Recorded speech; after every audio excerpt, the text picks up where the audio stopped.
Hi everyone, so today I'll be talking about the new Spring Kyoka, the new character that just came out for the Wind element, and let's talk about her skill set and what she can do exactly and how good she actually is right now. And of course, I'll also give my opinion if I think you should actually be pulling for her or not, and you can make your own decision based on what I'm talking about in this video. Well, she's not a very hard or very tricky character to understand. She is kind of simple, like most characters in this game, they are quite simple to understand. She does have somewhat of a nuance to her skill set, so let's actually talk about it really quick. Let's go over her burst first really quick. It's a very simple burst. It deals a stupid amount of damage, let's be real here. It deals 600,000 damage, and if it crits, it deals an additional 260,000 damage. If you guys don't already know, Princess Kyoka also deals the same kind of amount of damage-ish. She also deals 600,000 damage with her burst. It's kind of funny how Princess KYOUKA, her burst is literally just, it deals 600,000 damage. It's a stupid amount of damage, and it's very simple, but it's super powerful nonetheless. Her skill 1 deals also an amazing amount of damage for a skill 1's 260,000. It's actually the exact same number her burst deals when it crits. It's kind of funny. And it also increases her own magical critical damage and magical attack by 10% and 24,000. So as you can see, she will get super buffed just by her own skill 1. Gives her an enormous attack up and a really good amount of critical damage by 10%. Of course, by 12 seconds, this is the usual amount, but just this skill alone isn't really enough to actually make her like quote-unquote OP, right? The really meat of her skills is actually on her skill 2, I feel anyway. Her skill 2 boosts her critical rate and critical damage by 250 and 5%. And this is a permanent buff. But the special thing I mean about this skill is actually decreasing the amount of critical rate she receives and increasing the amount of critical damage she receives every time she uses her skill. So by the 4th time she uses this skill, she will start getting 20% critical damage and 55% critical rate, if I remember correctly, like every time she uses her skill. And keep in mind, this is a permanent buff. So she will be getting over and over again 20% critical damage. She will over time start dealing a stupid amount of damage. Like, it's kind of ridiculous. And of course, besides this, she also heals herself by a small amount. It's not really that important, but she will also receive a TP fill rate of 5. She will increase her own TP fill rate by 5. And this is also permanent.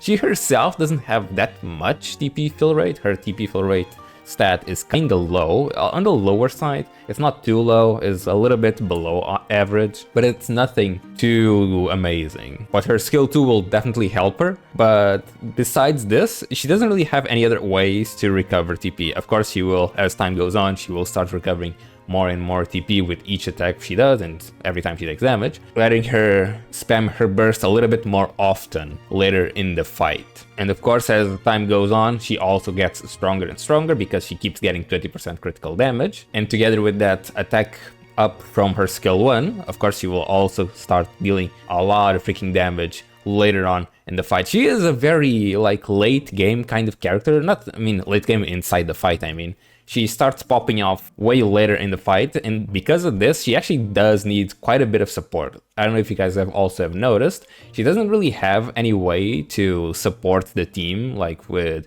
with defense shred or something else really. Like for example, Princess KYOUKA, she actually heals someone for some reason.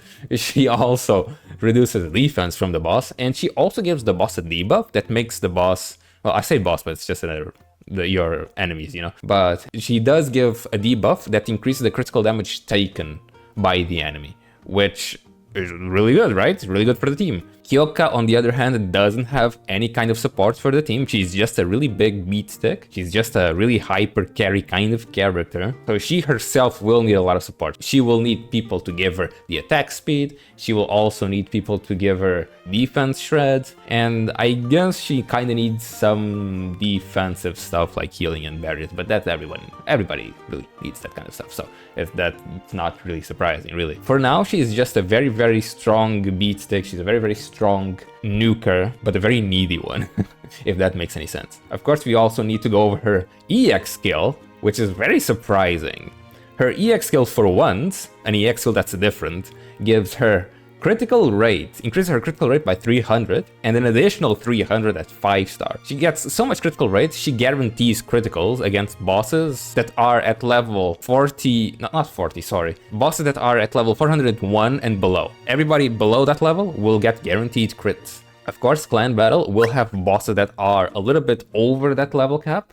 I think, if I remember correctly, bosses in Clan Battle will have 420 levels. So she will, of course, need a few more procs of her skill too to actually get enough critical rate to guarantee criticals against those people. But since it's so high to begin with, the decrease in critical rate from her skill 2 doesn't really make it too much of a problem, because she will eventually just start critting over and over and over again. So even though she is dependent on crits, like most characters that are dependent on crit hits aren't really that great, because it kind of depends if they can actually crit or not. She actually, even though she depends on them, she still makes an amazing job because her crits are actually consistent. She actually can do them very, very reliable. So you don't really need to worry about RNG too much, which is really cool. And of course, lastly, let's go over her loop pattern now, shall we?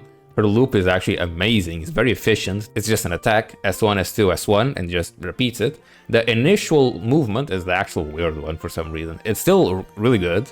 It still just repeats kinda the same stuff every 3 turns, every 3 moves, which is really cool, very efficient. And since her loop pattern is so efficient, and since she uses her skill 1 like once every 2 moves, she will probably, most often than not, have like around almost 50k attack just from the skill 1. It has a really, really good uptime, making her deal even more damage. And yeah, that's basically it for Kyoka. Deals a lot of damage, doesn't really give any support for the team. She herself needs quite a bit of support, and even though she does rely on critical hits, it's not really a bad thing, since her critical rate is already so high. Her critical hits will actually be very consistent. So yeah, amazing character. Now let's talk about if you should actually pull for her or not. Honestly, if you can, I really feel like you should try going for her. If you can, of course. Remember, only pull if you have at least 30k jewels. But my reasoning for this is you should go for her because right now she is our best magic attacker for wind teams. And she will most likely be the best one by far for quite some time, for a really long time. I really doubt Cygames will power creep Kyoka anytime soon, since she is already so powerful. And especially if you are missing some really good characters for physical teams in Wind, like Ranger Shiori for example. If you are missing Ranger Shiori, regular Shiori is permanent, so I doubt anyone is missing her. I don't think there's anyone else really. Wind right now in general, to be honest, Wind right now in general is in a really bad situation. So even physical teams are struggling. So if you can actually get a really, really strong magic attacker, it would like make your life so much easier. Especially if you have New Year Nenika. New Year Nenika will help her a lot. Uni also will help her a lot. Well, Uni helps anyone a lot because she is kind of universal. And we also even have Christmas Hiyori to help, and she's a free character. And if you have Princess Kokoro, who's also a ridiculously good character, honestly, if you kind of need Princess Kokoro, a little bit. Well, you don't really need Princess Kokoro for Kyoka, but if you have those characters, having Kyoka on top of that will just make an incredible team. Like, no joke. I'm pretty sure like the wind stages right now are gonna be really easier with Kyoka in your team. We are right now missing someone to actually reduce magic attack. Well, however, we do have... okay, never mind. We do have Hiyori, Christmas Hiyori. She does reduce magic attack. Not magic attack, magic defense. And Anemone also reduces a lot of magic defense. So with those two, they could very likely support Kyoka quite well. Well, Anemone is a little bit weird to use together with her because Anemone is AoE, she's not really single target, but she